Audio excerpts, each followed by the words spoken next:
The following podcast is brought to you exclusively by the Rad Rob Radio Network.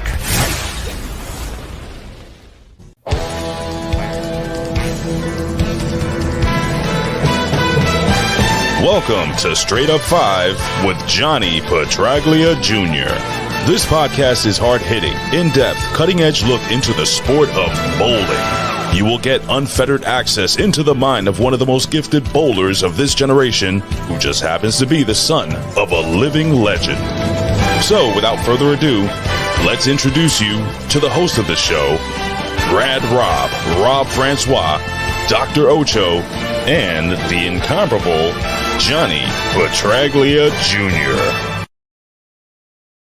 Hey guys, welcome to Straight Up 5 with Johnny Petraglia Jr. I'm your host, Rad Rob Francois, joined by the man with the golden mask. The man that used to have 50 wrestling belts. Now he has 0. It's about the same amount of charisma he has. It is one and only resident doctor of Straight Up 5, Mr. Dr. Jonathan Ocho III. Good evening, Ocho. What is that ridiculous thing over your right shoulder? What is that god-awful?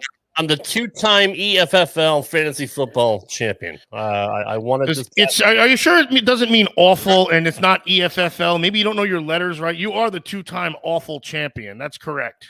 Well, I did win $1,200, so there's that. Well, that's awful, too. We're also joined by the third man of the team. He is the man with the name on the marquee. He is the one and only sexiest bowler in the entire planet. Still residing somewhere in New Jersey. It is the one and only Johnny Petraglia Jr. Good evening, sir. How we doing, boys? Always a pleasure to be here. Doing well, man. How are you doing?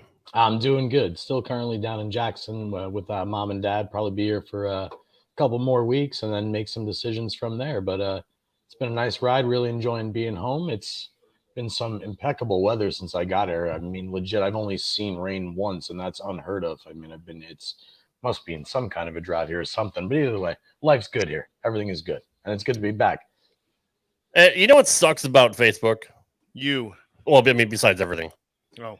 Every single time we go live, even though the feed is public, whenever we go live, it switches back to your friends, so nobody can comment right now. So I'm currently trying to fix that. But while I do that, let's bring in the fourth man.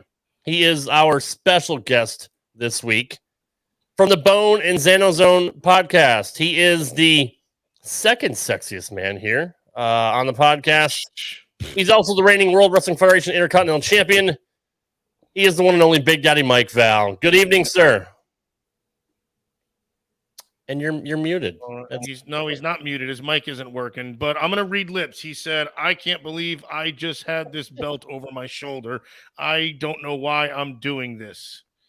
Is that what he said? That's pretty much what he said. Yeah, that's spot on. Really. Your accent was off, but I mean, that's fine. That's fine. I can't believe my freaking mic. Now he actually is muted, but yeah. It was working. Let me pull back the onion a little bit. Before we got on the air, his camera wouldn't work. Why am I having so many problems? Now it's perfect. Yeah, you know, did. He has an award-winning podcast that hasn't won shit.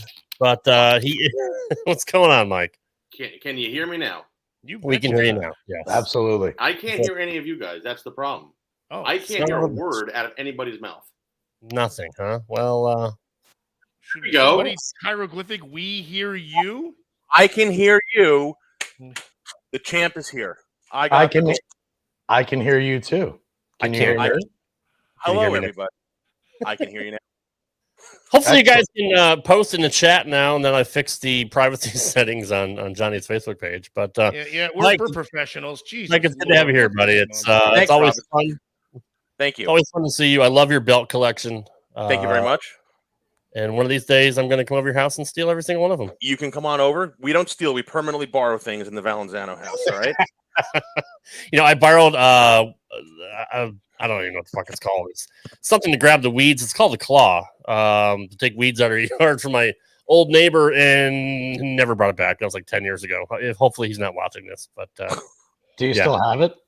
I do. I just used it today, actually. Yeah. Fantastic. Yeah, it's fucking awesome. I love that thing. So what are we here to talk about, Johnny? I think we got to talk about a couple things, especially how about the performances of the entire Bohn family as of late. Yes, considering the guest that we have here today. Mike and I would also like to introduce to Straight Up 5 what we started on the Bohn and Zano Zone, and that was going through at least a couple states of the best bowler or bowlers to come out of each of the United States. So we started on his show last week, and we'd like to throw a little bit of segment in there, talk a little bit about the senior tour. Am I missing anything? Comments from people, but that's just Rob's Facebook problem. is still being a cocksucker. I had to go back. I'm having people text me here saying they can't see it. I've shared it all over my feed, and it's not working. It appears. I think. Yeah, when you get an amateur host, this is what happens. Swear to God. I was talking about Johnny. What do you mean? Don't get offended, Rob. What are you talking about? I'm on Johnny's Facebook page now. I've changed it to public 3 times now, and it won't save. I have no idea why. I'm just doing it again, and it won't. There it goes. It's finally. God damn, pal. There it is.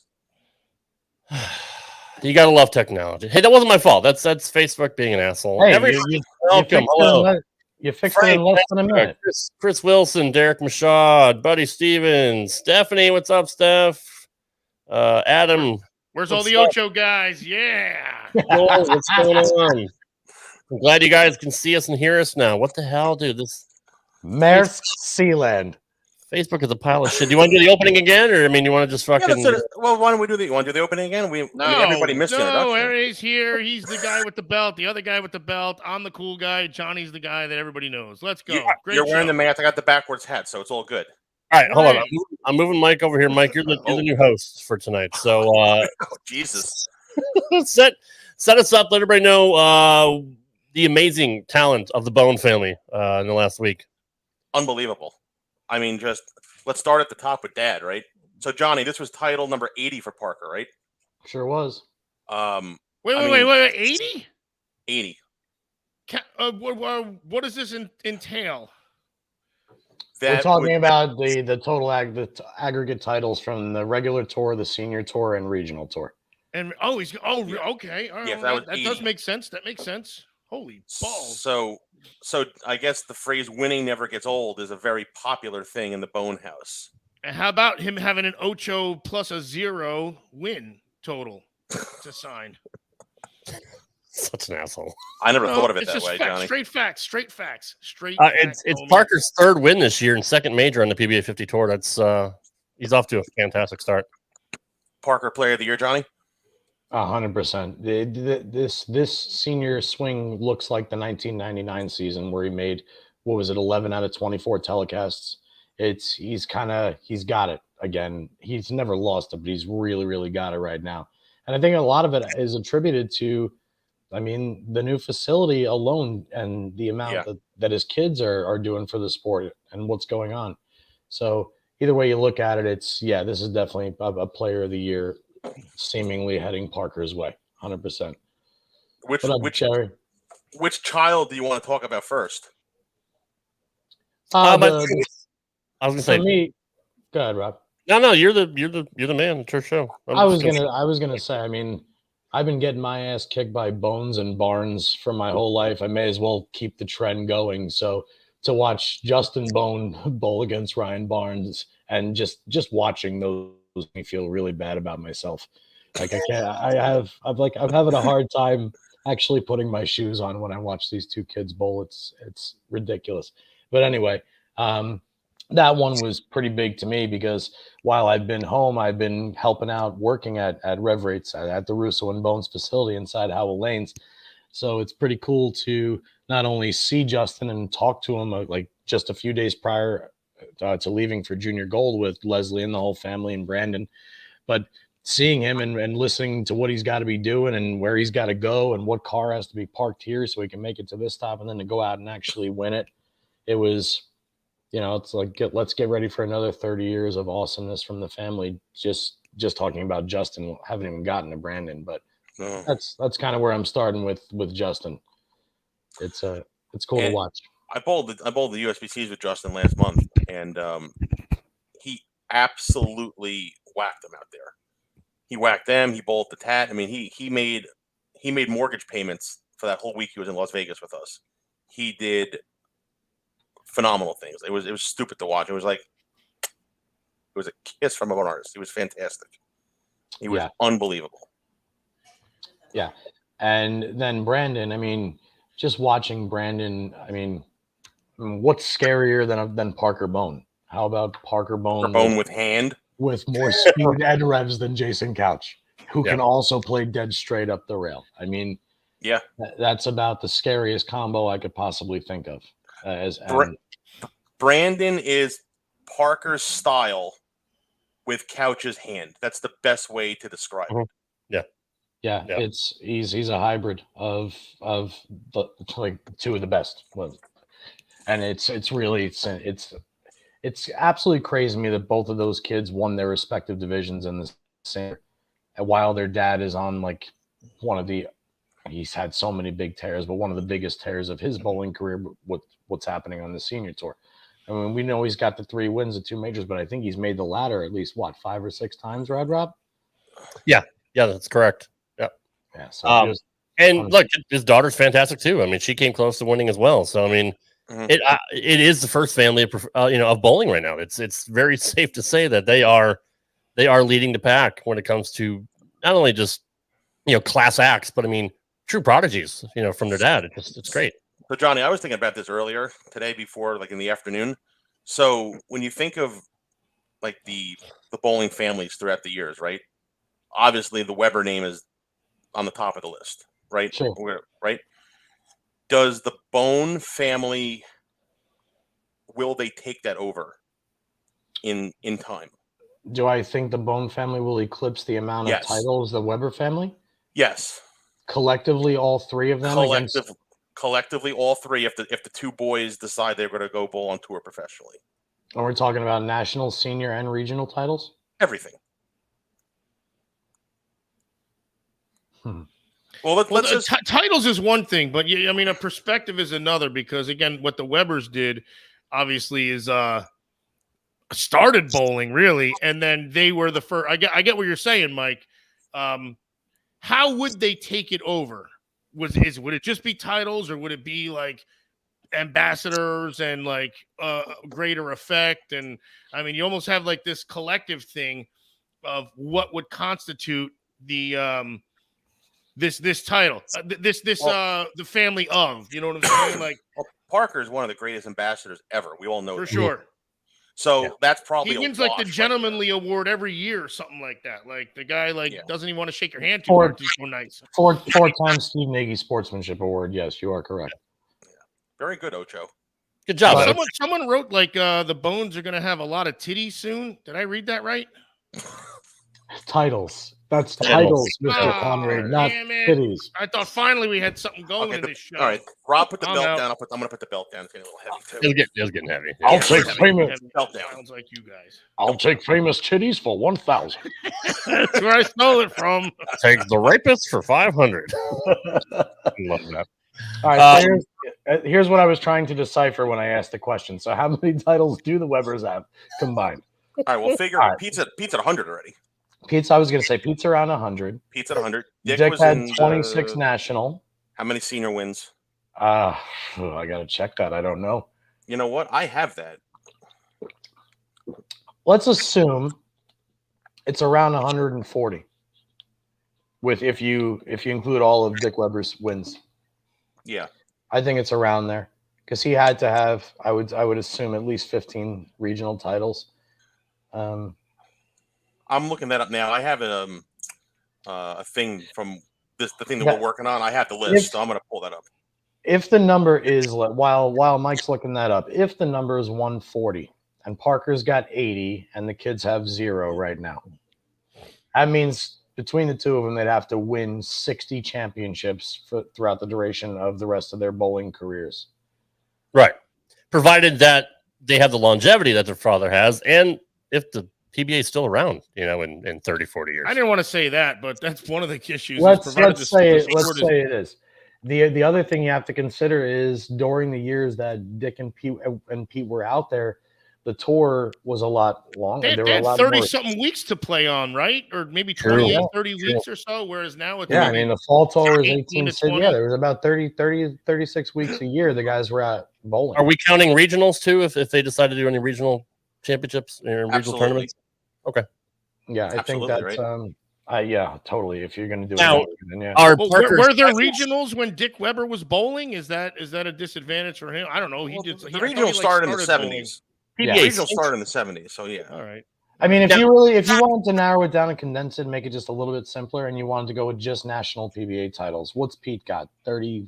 Did he pass Roth yet, Mike? He has 34. Parker has 35. Parker just jumped him. So if he's got 34 and Dick's got 26 national, so that's 60, right? Yeah. Is it? Yeah. Okay. So that means the Bones.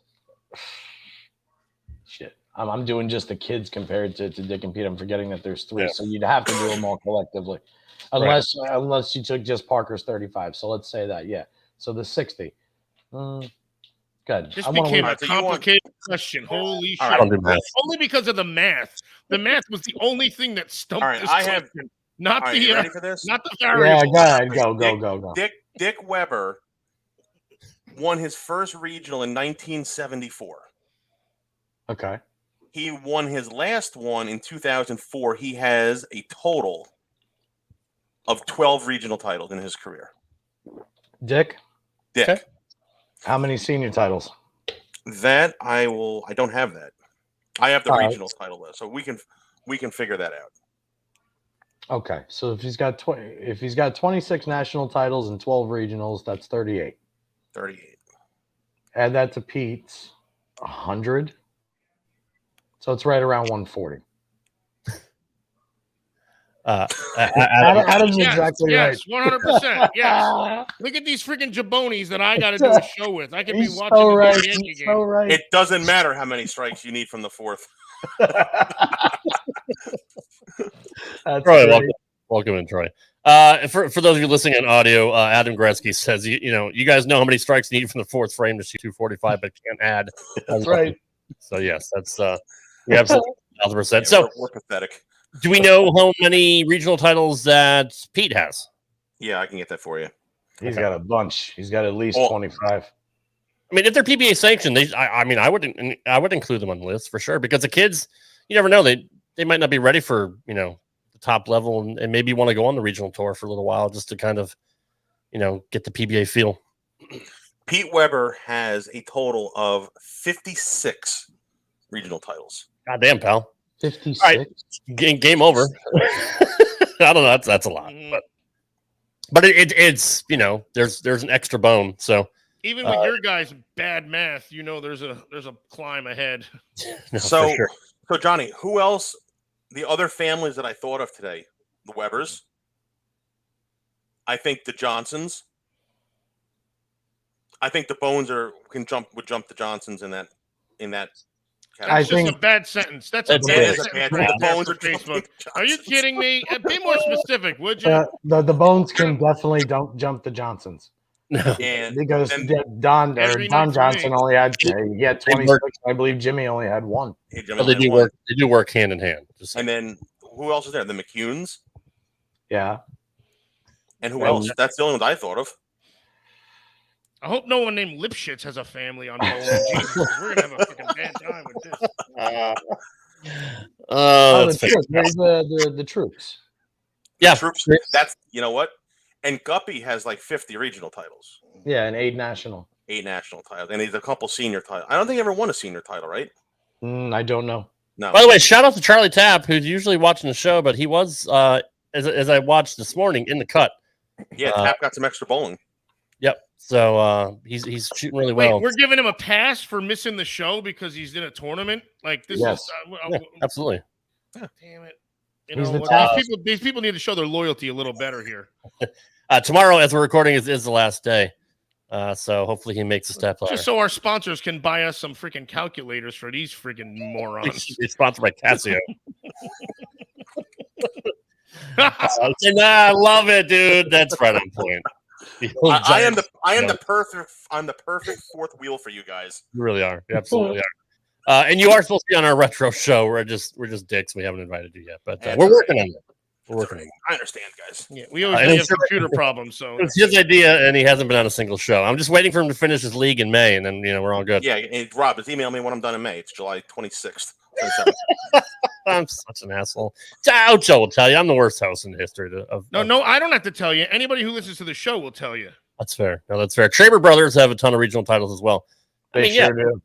We can go through the list. All right, but the Bohn family, that I think they're going to trump the Webbers eventually. I think just with everything, I do. It seems like these kids are like already way ahead of the game a little bit. So like it's not like if, but it's when. It seems kind of have the edge, with who their dad is and the talent they've been around their whole lives. So I mean, it's it's like Johnny. If Johnny really wanted to put his nose to the grindstone, he could have went pro. If he wanted that lifestyle, he has all the talent and brains in the world. There's no reason why he couldn't be successful. We keep talking about all the good genes from Parker. How about the genes from Leslie? I mean, Yep. the two of them combined. I mean, that's Wichita State All-American, former ladies pro. I mean, they got and both very, very strong brains. All the kids are good between the ears. Honestly think what makes them so good. And you're forgetting Sydney was in the top 8 of Junior Gold this year too. So yeah, I can't believe I didn't even mention that earlier. Sydney's knocking on the door too. Heck yeah. Yep. No, Sydney is very good as well. So look, there's there is a lot of competition today. But would have had trouble adding his score sheet. That's hilarious. Adam says there is more competition today. Is that? Well, I'll start with you, Mike. Is that true? Because I mean, obviously, we all grew up watching PBA and ABC. I mean, there was a fuck ton of talent, Hall of Famers and all that. But compared to today, I mean, it's kind of hard to compare, right? With different styles, different equipment, different lanes, different everything. Right. Yeah. I think the talent, and I think Johnny will agree with me on this one because we're more traditionalists. I think the talent was better in our generation, John, and then in Parker's generation too, than in the guys on tour now. I 100% agree with that. Now, is that an equipment thing? Like they don't have to be as well, be as good or have as much hand or be as accurate because the equipment pretty much makes up for anything they lack? I agree with that. And I think because the guys back then had to do it with this. I was just going to say, because you didn't have all the bells and whistles. You didn't know your launch angle. You didn't know your entry angle. Use this, the old wrist master, the PW. You had a bowling ball or two, and if it didn't work, you had to make it work. You had to change your hand, change your fingers, do something. It was. And look, it makes it more athletic, really. Back in the 80s, I'll ask you this, Mike. I'm not sure myself, but I'm pretty sure they didn't use plastic balls for their spares, right? Back in the day. No. Normally, it was just one ball, and that was it, right, John? Or you went from a wine UDOT to a black UDOT. Yeah, right. Typically. I mean, some guys would still carry plastic. If the lane conditions called for it on a strike shot. Right. Yeah. Right. I mean, they didn't specifically have. I mean, a lot of them didn't specifically have a spare ball like everybody has now. You just learn how to flatten your hand if you're righty shooting 10s and lefty shooting 7s. Yeah, absolutely. Exactly. And the other thing you didn't see a lot, even in the early 90s in the really, really early resin era, was when guys would be on TV, they would kind of stick to one ball. They weren't making surface adjustments. They weren't, they would drill. If they had one ball, let's just use a Columbia Piranha, for example. And they may have one at box finish, which was like 800 grit sandpaper. And then they may shine one to shoot spares with, or shine one to make it go longer. But they would never have, 10, 15 bowling balls with different layouts and surfaces and know the RG values on all of them and all that. They're called Ron Glick values in bowling balls? Totally. Yes. I mean, back then the cores weren't so sophisticated as they are now, right? So I mean, nobody even really knew that a different core in a ball could make a difference, right? Well, you didn't find like asymmetrical weight blocks, but the weight block itself, when you look at it from its inception, and look at like the mushroom core from the Quantums in the 1994. I mean, if you look at the gas mask core from Hammer, it really isn't that much different than a mushroom core. The Right. light bulb core that was inside the Teal Rhino, which is one of the best balls ever created, is still used in most entry level bowling balls today. Rhinos, Teal Rhino. twists, tornadoes. Yeah, I still have mine. definitely. I just had an accident. Yeah. I'm right behind you. Oh, I still have my teal and my quantum. My He force. still has one. This bad. I do. I have one in my basement still. Oh, I still throw it. I don't give a fuck. I'd like to. If you shine that with a black light, it's gonna look like maps of Hawaii all over you. Probably, you freaking weirdo. And back today, you didn't see people hitting their balls with pads in the middle of the game, right? I mean, that wasn't even a thing back then. Maybe tape. That was about it. Yeah, you don't have Again, bad sentence, Rob. Well, you can't hit it with a pad in the middle of the game unless you're doing World 10-pin rules. I got you. Okay. But you didn't have ball reps either back in the day. Also hitting it with pads before you go to the next pair of lanes either. Right. No, that's true. Bowling was a lot different back then. But to Johnny's point, this made guys back in the day. Oh yeah. Where you could just trick your hand a little this way, this way, this way, this way. You don't have to do it now because the ball does it for you. The ball does all your hand tricks now. Which is why Roth was such an innovator. We've said this on the show a million times that he really kind of revolutionized the sport when he came in. You know, he was the true first cranker. Totally. Yep. And urethane killed him. I agree. Yeah. Urethane killed him because he could do what a urethane ball was supposed to do with plastic. You know what I mean? So he made a plastic ball act like a urethane ball, and then once the urethane came, his trick was dead. He was still competitive, but if you ever watch him, he had a really I agree, Bear. Yeah, he was player of the year in 77, 8, and 9, and then took him a couple of years to get used to the resin, and then he wins player of the year in 84. Yeah, and then you never really heard from him again. That comment right there, that's what I was going to say, is that's one person on tour that I think we can all agree with has, you put Chris Prather in the 80s, 90s, He would compete just as good. Frankie Lavoie is another one. Definitely. He's like the newer generation Norm Duke, whereas Chris Prather is the younger generation Pete Weber.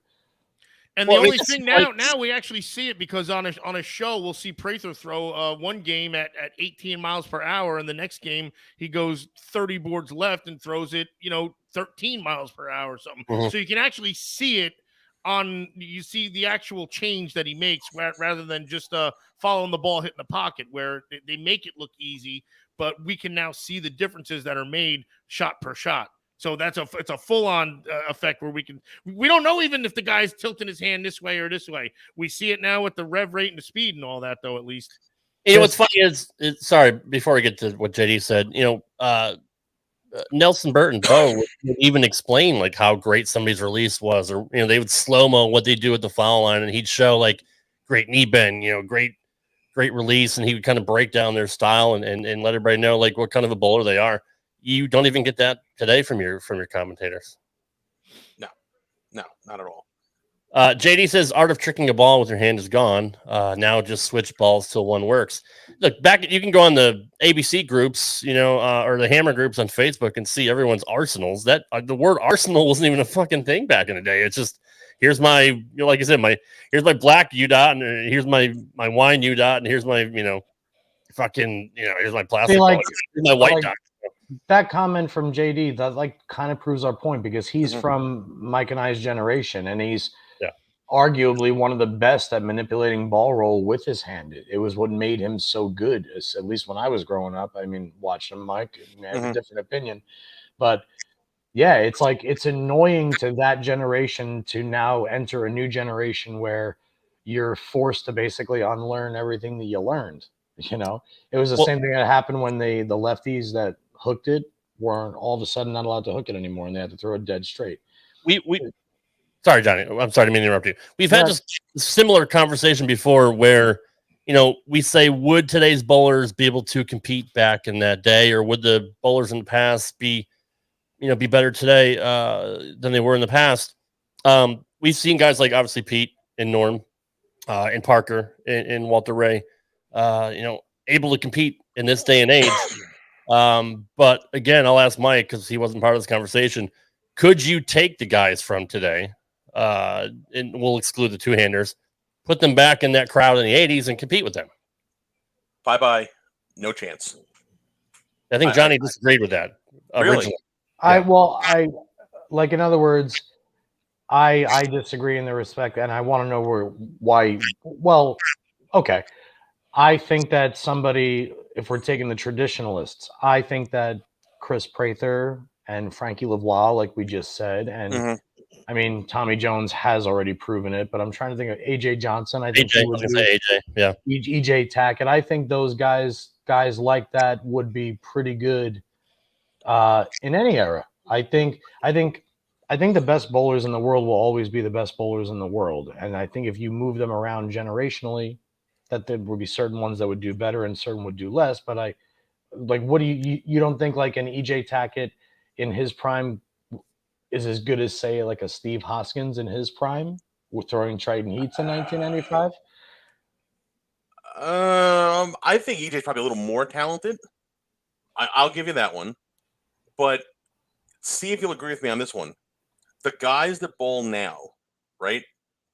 If their A game isn't there, they don't know how to find the B to see the D game.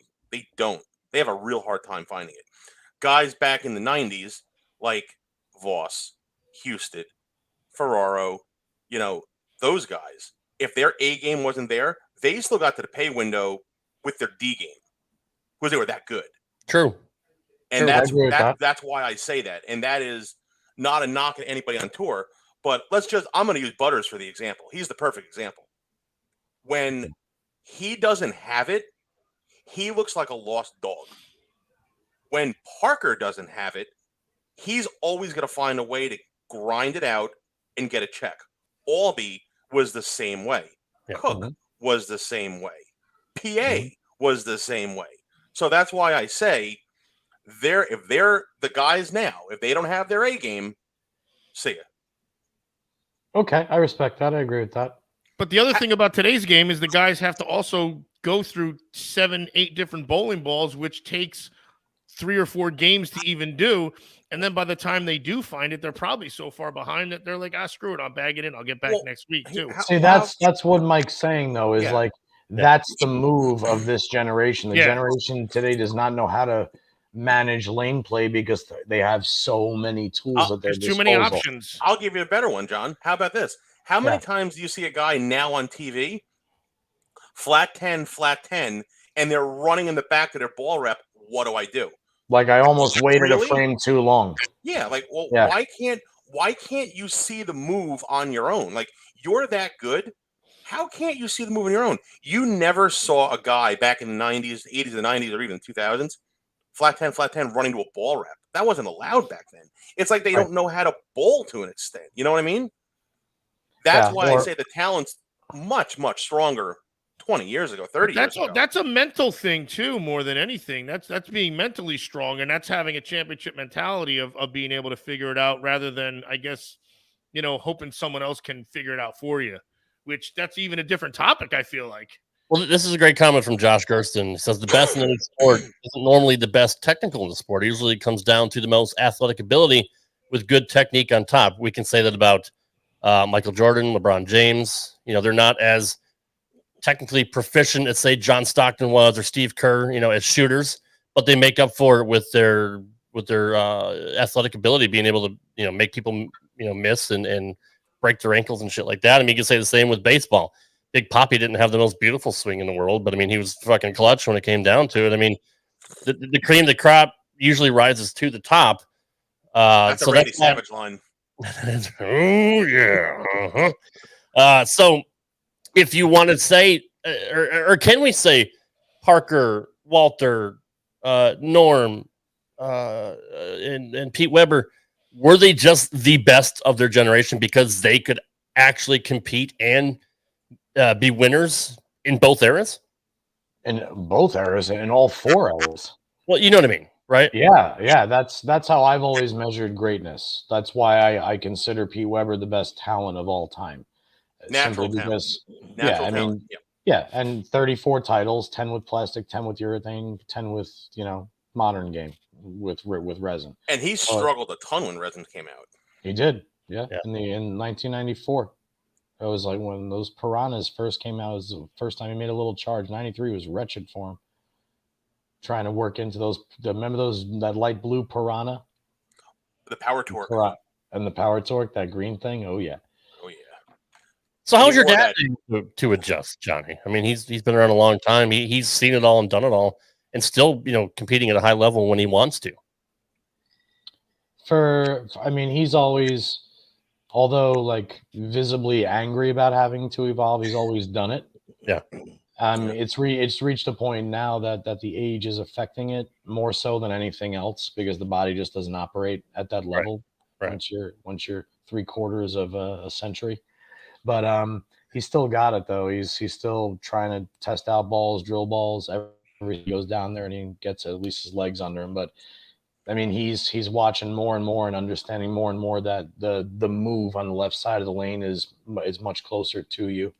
Like understanding in his case, because his ball speed is so low now, dead in the hand, keep the ball in front of me, have it play that hook stop motion like you did a long time ago. You just got to do it a little bit softer ball speed now. But he's still trying to evolve with the game, and it's just and talk about somebody who's had to change at least 10 times throughout his career. That's who it is. So, I watched sidebar note. Mike Reisner is watching, and that guy hits the hosel of the golf club more than anybody. And I can't stand playing golf. I taught him how to play golf, and apparently he learned how to hit the hosel from me. Do we think Brandon Bohn is more Mike Reisner and Parker Bohn hybrid with that backswing? What, does his backswing go behind him and hit him in the other ear? Or he does. He does open up pretty good at the top. Oh yeah, he might be a Reisner Parker hybrid. Yeah, but Brandon. People don't know. But like on the natural, people don't know Reisner, so we have to compare him to Couch. Well, if they did know him. If they did know, it would make better that sense. They don't know Mike Reisner. Nobody should know Mike Reisner and his golf swing or his bowling swing or whatever. I'm talking to you, Mike. You hit the hosel and you ruined my golf game. Yesterday, I drove by Hill Lanes or Home Depot. And I thought about him shooting 899 with a Super Beast on 1 and 2. Yeah. And I'm 0 for life against Reisner in golf, pool, darts. Dr. Ocher, remember those many nights at Howell where he would just drill me playing darts in the bar. Yeah. After I would sing Mr. Roboto to you on the bar. That was Wednesday nights. What's wrong with you? See how bad you were? I'm having a very, very bad day, Dr. Ocher. It was the Cleaners League, so that's all right.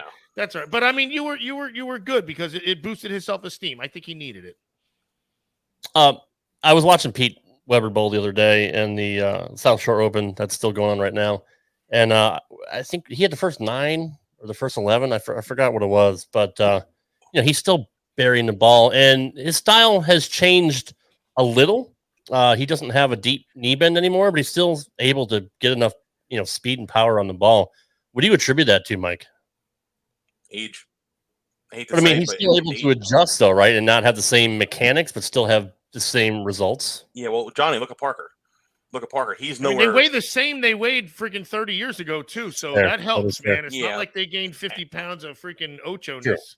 True. But it's still age, though. I mean, the knees are a little bit weaker, 58, 59, whatever old Pete is. Same with Parker. Parker used to go right down to the foul line. Now Parker's a little more erect when he's at the line. I think what Rad Rob wants to know is how do they maintain their excellence despite those things? Maybe I phrased it incorrectly. I said, Pete used to have a deeper knee bend and all that, but I mean, he's more straight up now, but he still has the ability to score high, obviously, and have great results. It's just his natural talent. Yeah. I mean, all the guys you talked about, they're just naturally gifted. This is what they've been doing. They've been trained to do this. Like, this is their job. They know all the tricks in the bag.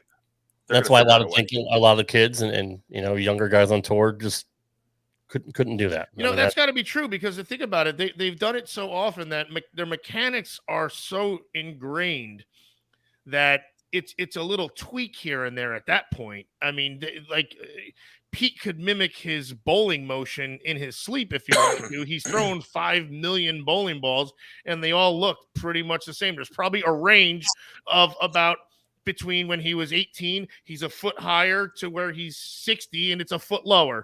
You know what I'm saying? Like, and everything falls in that range. And just to tweak that little bit of maybe he's got to bend a little more, or maybe he's his knees a little more, his legs He's a little more more upright, you know. Yeah, So like that's the only difference, and it's only a half step in between of where he was probably. I'm guessing, but again, their mechanics are still gonna be the same.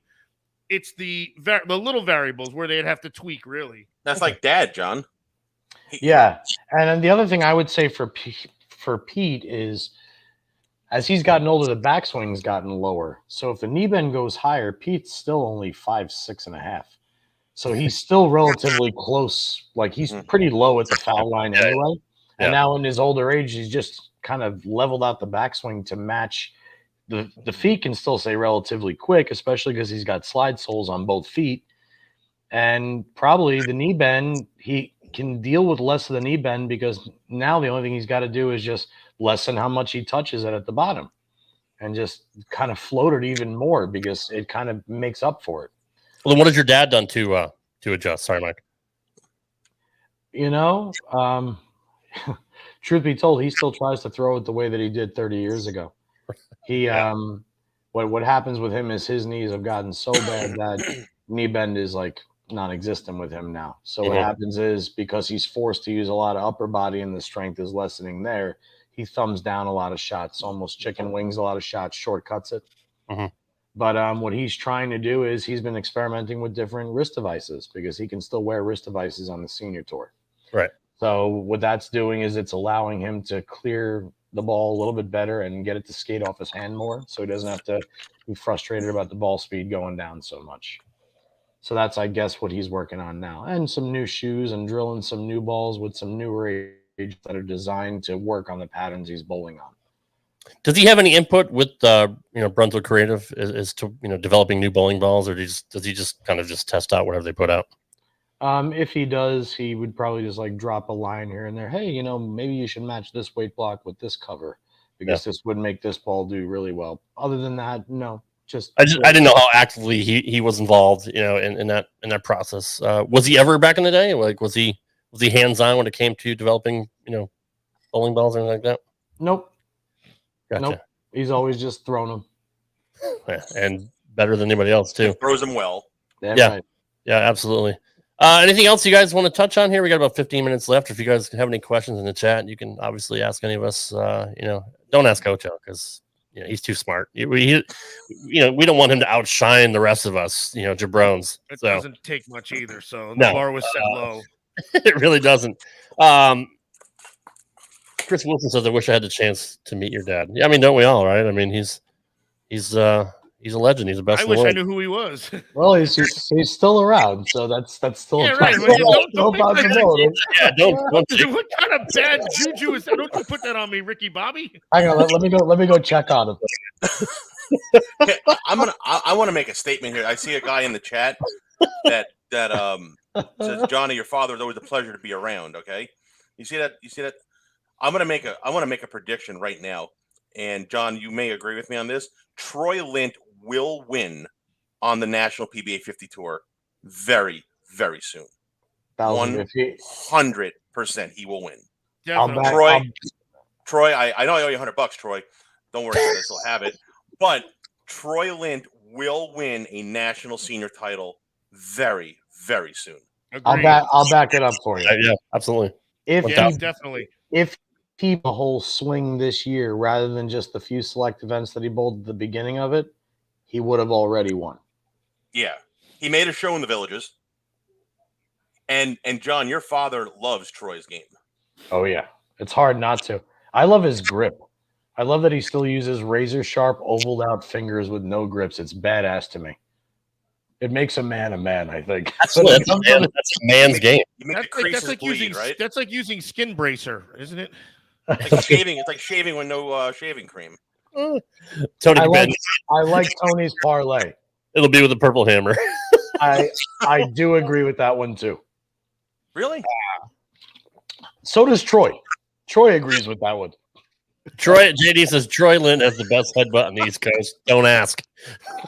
I think we need to get JD on because we're still waiting for him to get on. I sent him the link like a fucking month and a half ago, but we need him to tell Just that like Mike story. was invited to do a show with us on another night. Yeah, good job, Rob. That's fair. No, that's fair. Troy says the purple is pretty good. Yeah. No, He actually said pretty God, so he might have meant something different by I that. wasn't going to call him out on the spelling error. Oh, so- he might not have been an error, Rob. This is true. Okay, What look, he's might- talking about. It is pretty godlike. This is the sausage king of Chicago. Mr. Froman. Maybe it was Abe Froman I'm thinking of. Damn it, I can't remember. Ooh, there's a name from the past. Oh, Kelly man. Kaufman, yeah. Yeah, Kelly Kaufman's very, very good. Steve Jaros. I mean, there's a lot of guys that maybe didn't get a lot of notoriety, but I mean, we're just solid bowlers that cast all the time. Jarrett should be a Hall of Famer. He should be. Definitely. I don't know why he's not. Yeah. He doesn't have 10 titles. That's why. Well, But no, he Fair. doesn't. No, 8. We And did one major. Yeah, we did a show. Justin and I did a show with Riggles and Lickstein, and then we did it with Walter and Jaros. So Jaros has 8 titles, 1 tournament. He won the Tournament of Champions. Rash crossed over to beat him for the Masters, where he would have had his second. What's up, James? He would have had his second major, and then he would have been eligible for Hall of Fame, but he's not. He also has 43 regional titles. wow. Millionaire, 43 regional titles, 8 national titles, major, millionaire. Like, why is this guy not in the Hall of Fame? Deserves to be in the Hall of Fame. I agree totally. And hey, he's not bowling any senior events though. He just I don't kind of think dropped so. off the radar, right? Yeah, basically. Hey, you know what? Good for him. I hope he's happy. I hope he's Yeah. doing what he's doing. No, absolutely. And I'm glad you brought that up, Mike, because his stats, because I never knew that. I mean, he was so consistent and made TV a lot of times. I would have assumed he was a shoo-in for Hall of Fame. Like, Danny Wiseman, is he in the Hall of Fame? Yes. Okay. It's I mean, so just so you know, Rob, so the requirements are 10 national titles Mhm.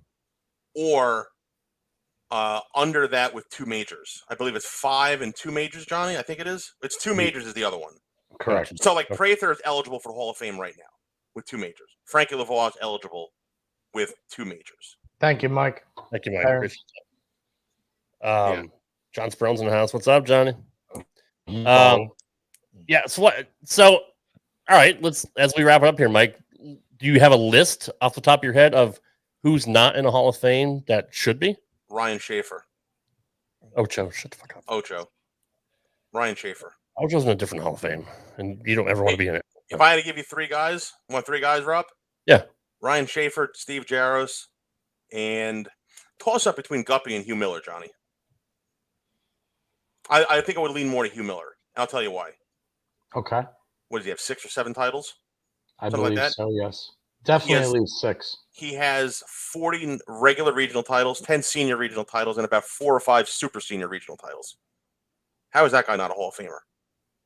Good question. I say Yes. Pete McCordick. Is he in the Hall of Okay. Fame? No. He's still bowling. I think he's in this week's. I just remember, like, as a kid, he did it on Wide World of Sports. It was the first time I watched bowling. And then Is Randy Peterson in the Hall of Fame? Yes, 13 titles. Okay. Yeah, I think Schaefer's the biggest one because Schaefer's the Yeah, biggest. that one's annoying. That's annoying that he's not in, and it sucks because when you look at the credentials, what has he got? Like 6 national wins, or 5? Yeah, it's like 5 or 6. Yeah, and but how many? He's been on like 13 major telecasts or something. How many? Like that. How many runner-ups does he have in the majors? I think it's Oh, 5 or 6. God, man, I know. And that's the thing. Ryan Schaefer is the biggest what if in the history of bowling, Oh, and he man. never got blown out on those shows. He just had one bad break. Yeah. Shit, even if he won 35% of them, man. Give him 3. Give him 3, and he's there. Dude, yeah, damn right, dude. He's well there with 3. He's so underrated. And I didn't say he's underrated. That's the wrong word. Mhm. But my God, he's a Hall of Famer. Definitely. 100% he is. He's just 100%. didn't get the breaks. Obviously, I Never. mean, it's not his fault, but just the way the pins drop sometimes. Kind of, it is his fault if he Well, threw a bad shot. Jesus Christ, Ocho, you know. So here's an interesting question. Just while we're on that, and then I'll leave this Hall of Fame thing alone. Mhm. How about Mike Fagan? Huh. He's a Masters champion. He's a world champion. He's probably got half a dozen titles, and then he stopped bowling on tour. Shoo-in for the Hall of Fame if he stays out there. Are they going to put him in? Is there a year requirement, like a length of service, or I think that'd be 40. I think it's 4. I think eligibility. No, let's see, because my dad went into the Hall of Fame in 1982, so I think it's 35. I think they might have changed that though, Oh, Johnny. did they? I think they did. Okay. so it's age, not is there actual like tour of duty, whatever you want to call it, like you I have to should be know. in the I should pro- know this. Wriggles yelled at me when he was with us. I don't remember. Jeff, if you're watching this, I'm sorry. Why'd this guy stop bowling anyway? If he was that good. He got a real real good job, right, Johnny? He was in Sure Vegas did. for a while. Yeah, out in Vegas for a while. Yeah. I'm not sure where he is now, but yeah, Let's think about this. You're winning titles on the professional bowlers tour. You're a professional athlete, one of the best in the world to do it, and you found a better job. Can you imagine Derek Jeter saying, "Yeah, I'm going to go sell cars for my dad" or something? I don't freaking know. Well, first of all, Derek Jeter's making $30 million I a understand. year. My point is it's also a bad discrepancy of how bowlers are underpaid and whatnot. But I know it's sponsorships. We've always go back to this too. But like, if you're the best in the world at what you do, it's something that is literally on TV, not Scrabble or the spelling bee either. Spelling bee is on TV. I know. I'm saying that's not Scrabble. No, you know what it is? It's like Phil Mickelson saying, "You know what? The PGA Tour is just not for me anymore. It's done enough for me." I'm going to go play on the Live Tour because they're going to give me $200 million. Barry Sanders left. But he's still playing golf. That's comparative. That's comparatively what you're saying is it's unfortunate that in a sport where you can be a multiple major champion, we're talking about you being a Hall of Famer, and you leave the sport so you can go get a job working for someplace like MGM because it's a wonderful investment opportunity and future for your family. It's not a knock on the job he took. It's a knock on what he was doing. Unfortunately, that he chose something that he was the best at. Totally. One of the best at, and then had to say, you know what?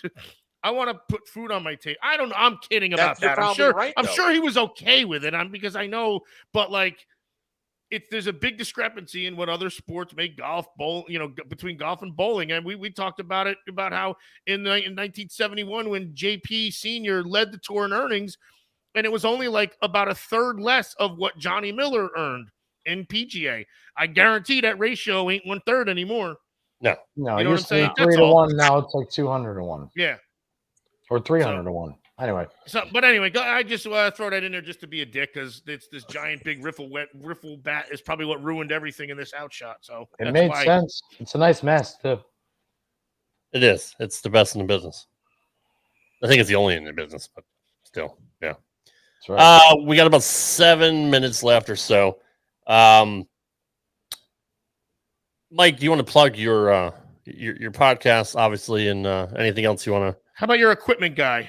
Well, wait a minute. Well, why is there a putting comment in this chat log here, guys? Hold on. Whoa! What is going on here, Marshall? Leave it to Marshall. Yeah. Well, let's just remember Alex Aguiar is 0 for life against Marshall Kent and myself. Let's remember that Marshall legit said, "Hold my beer." He said, "Hold my beer. I got this." And sank a putt that I must have putted on that green, I don't know, 500 times and never made. Yeah, we always say, "What can't Ocho do?" But what can't Marshall Kent do? Honestly, so obnoxious. No. Yeah, right. Hey, guys like that, fucking prima donnas. Rad Rob, who was your favorite guy back in the day to watch? Old school, like growing up as a kid, was Earl Anthony. But after that, it was Amleto. Just his unique style and good looking dude, and just he was cool to watch, man. Like he was one of my favorites to watch. I met a lot of guys at Bradley Bowl because my mom worked there when the tour used to come in. So, I met Bo, I met Pete, I met Weber, Pete McCordick, Mats Carlson. He's another favorite of mine. Super nice guy. So yeah, I mean the Gray Ghost, Mats Carlson. Yeah. And he had Johnny like the that's huge. the fucking overbite. Yeah. Oh, it's so big. And then he gets to the top of the swing and he's like, yeah. It's like, how does that work?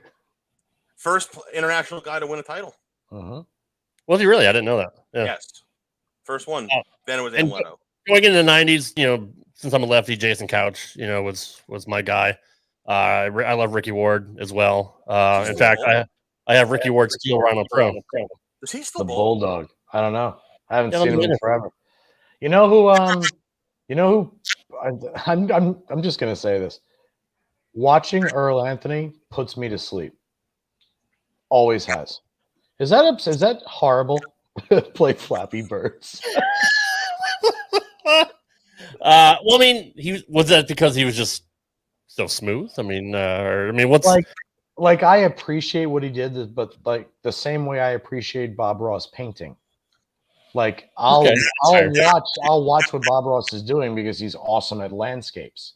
right? So I'll watch Earl Anthony because he won more than anybody else. He threw a lot of happy little strikes and happy Yeah, but little it was spares. just so gentle. It's even a new hat. It's even got a silhouette of dad on there, Ryan Mullins. But yeah, like he put me to sleep, man. Like I love watching Danny Wiseman, Steve Hoskins, Amleto Monticelli, and Jason Couch. That's who I liked watching when I was younger. All right, Johnny, you have to make a team of 5. Yourself and 4 other guys. Go. Whoa. And Myself and Dr. others? Ocho is holding the clipboard on this one. No, there's 4 Ochos and JP, and that's the story. All right, I'll put me third or second or third in the lineup because that's the worst position. And everybody I pick is going to be better than me. I would take Parker. Okay. Don't see this whole thing. Don't lefticize this whole thing. No, I'd take Parker. I would take Bear nose. Pete Weber.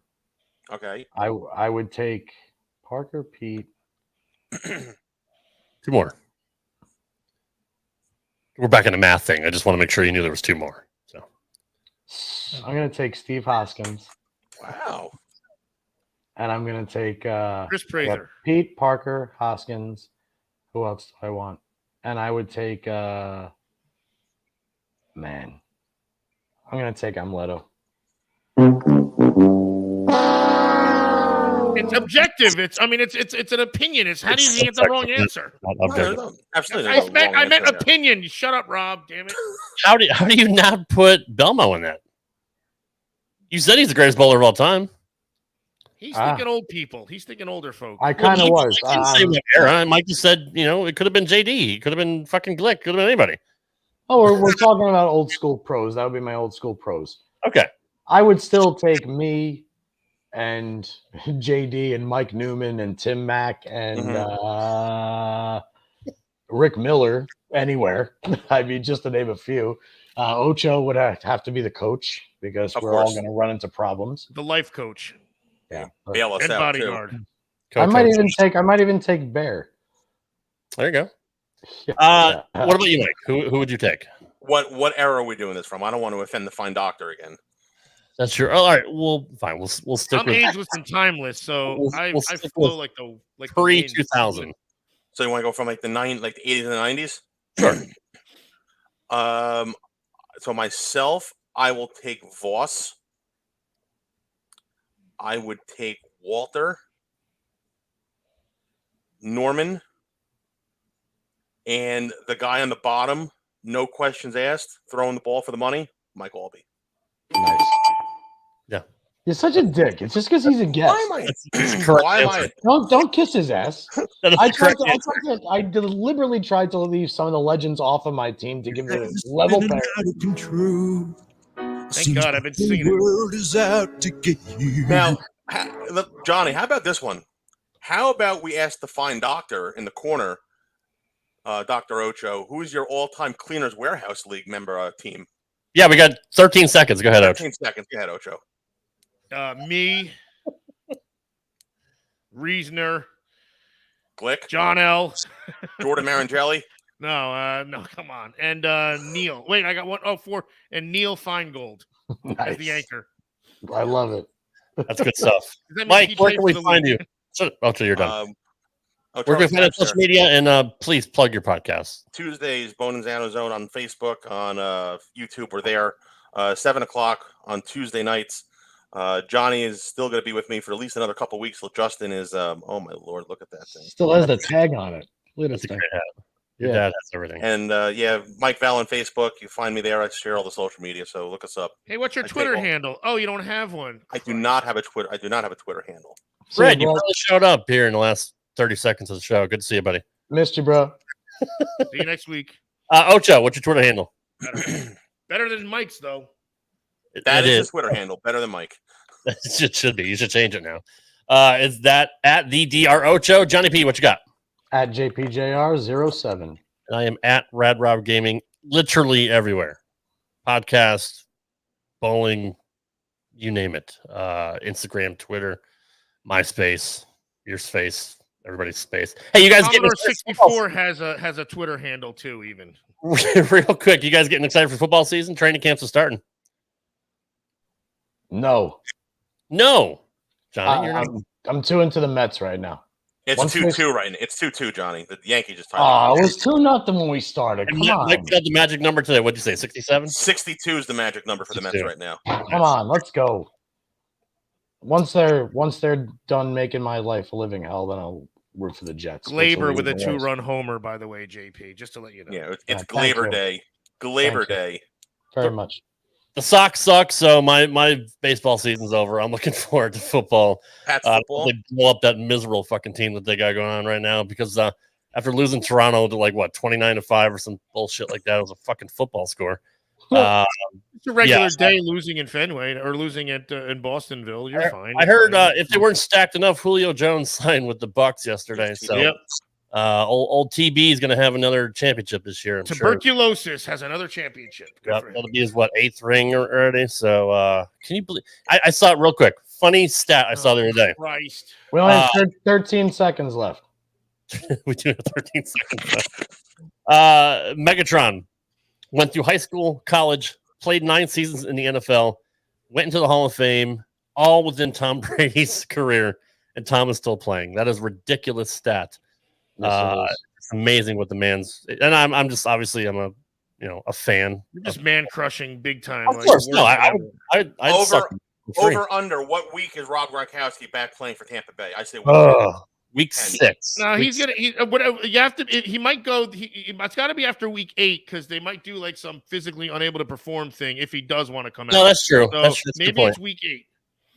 That's a good point. Even though he swears he's done. I'm shocked that Edelman hasn't come back. I really am. I thought he could at least have one more season. Having the last couple of years off, they would. God damn, nobody would stop him. Nobody would stop those guys. But it's gonna be another stacked team this year. Have you seen Aaron Rodgers lately? He looks like fucking. He looks awesome. Cameron Poe, right? Was that his name? Con Air. Con Air. Yeah. He looks fantastic. And he just lost a big player too. They thought Julio was going there, but. You can't replace Devontae Adams. But anyway, this is the bowling show, not a football show. Yeah, great topic, guys. Great stuff. Thanks, stuff. asshole. How's the I love the comments for this one. Cowboys need a Super Bowl ring soon. No, they don't. No, they they need to be. Raiders will average 28 a game. It's possible. It's possible. In any event, guys, WrestleMania 40 coming to Philly next year. Looking forward to that. You going to that, Mike? No, I can't afford that. I wanted to go see Springsteen, and I can't afford $5,000 ticket to see Springsteen. That's fair. I am going to SummerSlam. It's in Nashville this Saturday, so I'm looking forward to that. Going to StarCast, going to see Flair's last match. I'm waiting to see Ric Flair's final match on Sunday. Yeah. You should come. You should fly down. We'll hang out. Yeah, my secretary booked that for me. I'm surprised you're not coming down for StarCast. You're a big wrestling fan, right? If it was anywhere but Nashville, I'd have been there because I usually get invited. So I was like, no, Conrad, I think I'm going to sit this one out, buddy. Yeah, no, I'm good. Rob's there. I don't want to see his stupid ass. I know usually you pay for me and you get me my room, but this one I'm just going to hang home. Told it because I was having a kid, but you know what? We know the reason. We do know the reason. It's because of me. That's fine. I'm done stalling. Guys, appreciate you being here, Mike. Always a pleasure having you on, brother. We'll definitely get you on RTW Rewind, which, in case if you guys want to listen to it, drops every Thursday on the Rad Rob Radio Network. Or, Ocho, where can they find it? I don't know. Literally anywhere podcasts are found. Have you found any? Ocho just killed himself. Right, that's fair. RTW Rewind is our retro show that Ocho, myself, and Johnny P is on, and Mike Val will be on here. Hopefully it's sometime this year. It's our 80s, 90s retro show. We talk about sports, politics, movies, action figures, commercials. Oh, Ocho's back. Sweet Jesus. Lazarus is back from the dead. I got nothing else. I don't want the show to end. I love podcasting. I want it to end. No, I know you do. I know you do. So do the people not commenting. There's a lot of comments, it looks like. Tell me I'm a show killer, Ouch. No, you're just a bad host. That's fair. That's fair. Guys, we'll see you next week for another edition of Straight Up 5 with Johnny Petraglia Jr. next week. Thanks for watching. Thanks for listening. Points. Take care. See you next week.